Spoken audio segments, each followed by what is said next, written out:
एक बार की बात है। एक बहुत सुंदर गांव था।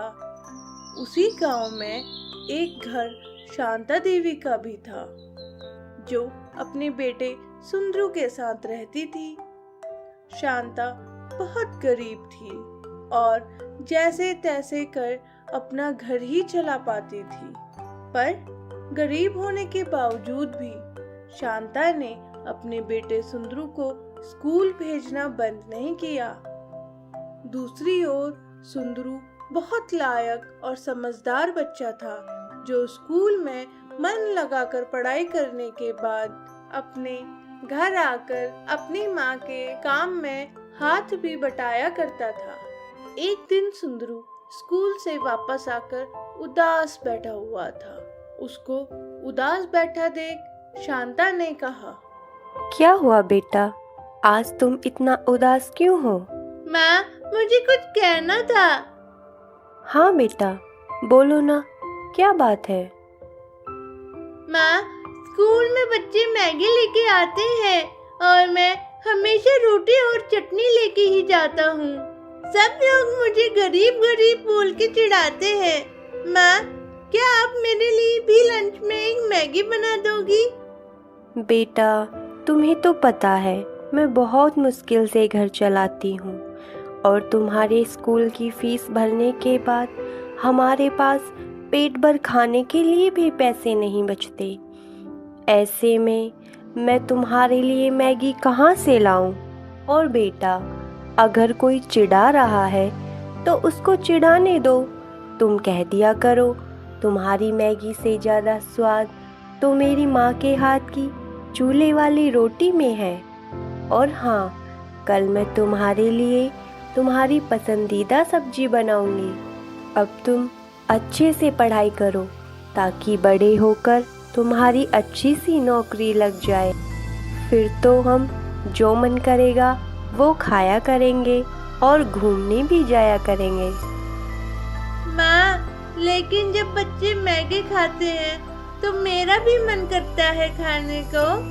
माँ, कभी तो खिला दो मैगी। मुझे नहीं पता, मुझे मैगी चाहिए। बस करो सुंदरू, क्या तुम्हें मेरी बात समझ नहीं आती?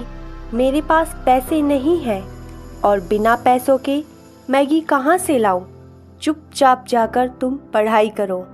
अगर अब की बार तुम क्लास में फर्स्ट नहीं आए तो स्कूल से भी नाम कटवा दूंगी तुम्हारा। माँ को गुस्सा देख सुंदरू रोने लगा और रोते रोते वो अपने घर से जंगल की तरफ चल दिया। और चलते चलते उसको पता ही नहीं लगा कि कब वो जंगल में बहुत दूर निकल गया। कुछ देर के बाद वो एक पेड़ के नीचे बैठ गया और अपनी गरीबी और बेबसी पर फूट फूट कर रोने लगा। वो तेज तेज रो ही रहा था कि अचानक से उसको एक आवाज सुनाई दी। अरे बच्चे, क्या हुआ? और तुम जंगल में अकेले क्यों आए? और तुम रो क्यों रहे हो? अचानक आई आवाज से वो सहम गया और इधर उधर देखने लगा। अरे तेरा ध्यान किधर है? तेरा हीरो इधर है। पलट पलट ना। अरे पीछे देखो, पीछे। सुंदरू ने पलट कर देखा तो उसको दिखाई दिया कि पेड़ का तो मुंह निकला हुआ है और वो बात भी कर रहा है। ये देखकर वो डर गया। अरे अरे, डरो मत और मुझे बताओ, क्या हुआ? क्यों रो रहे हो तुम? सुंदरू ने सारी बात पेड़ को बता दी। उसकी बात सुनकर पेड़ ने कहा, बस इतनी सी बात के लिए परेशान हो तुम? मैगी से अच्छा है तुम मेरे मीठे मीठे स्वादिष्ट फल खा लो। फल नहीं, मुझे तो बस मैगी खानी है। अरे अच्छा बाबा, जरा अपनी आंखें तो बंद करो, मैं अभी सब ठीक किए देता हूँ।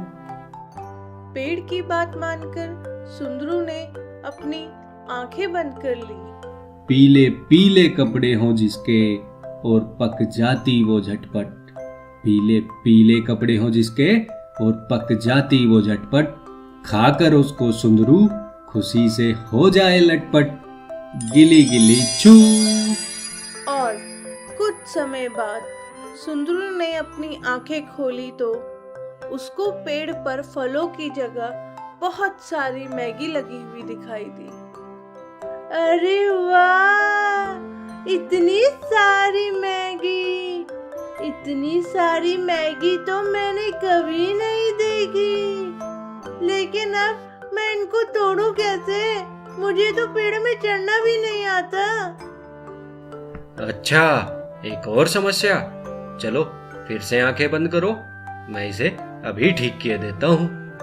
और जैसे ही सुंदर ने फिर से आंखें खोली तो उसके सामने जमीन पर मैगी का ढेर लगा हुआ था। बहुत सारी मैगी को देखकर वो बहुत खुश हुआ।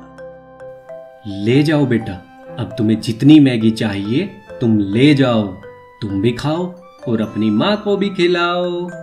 और हाँ बेटा, ऐसी छोटी छोटी बातों पर नाराज होकर जंगल में अकेला नहीं आना चाहिए। यहाँ बहुत जंगली जानवर रहते हैं जो तुम्हें नुकसान भी पहुंचा सकते हैं। और बेटा, सभी माँ बाप अपनी हैसियत से ज्यादा अपने बच्चों की जरूरतों को पूरा करते हैं, इसलिए कभी भी अपने माँ बाप की किसी भी बात से नाराज नहीं होना चाहिए।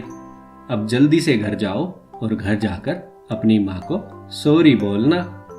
हाँ, आप सही कह रहे हो। मेरी माँ बहुत प्यार करती है, लेकिन गुस्से में ये सब भूल गया था और यहाँ आ गया। लेकिन मैं आगे से ऐसा कुछ नहीं करूँगा। और आपका बहुत बहुत धन्यवाद मुझे इतनी सारी मैगी देने के लिए। फिर सुंदरू बहुत सारी मैगी लेकर खुशी खुशी अपने घर की तरफ चल दिया। दोस्तों, मेरे तो समझ में आ गई पेड़ अंकल की बात। आगे से तो मैं कभी भी किसी भी चीज की जिद नहीं करूँगा। और हाँ, अगर आपको हमारी कहानी अच्छी लगी तो वीडियो को लाइक करना और चैनल को सब्सक्राइब भी करना। अगर सब्सक्राइब नहीं करोगे तो अगली कहानी कैसे सुनोगे?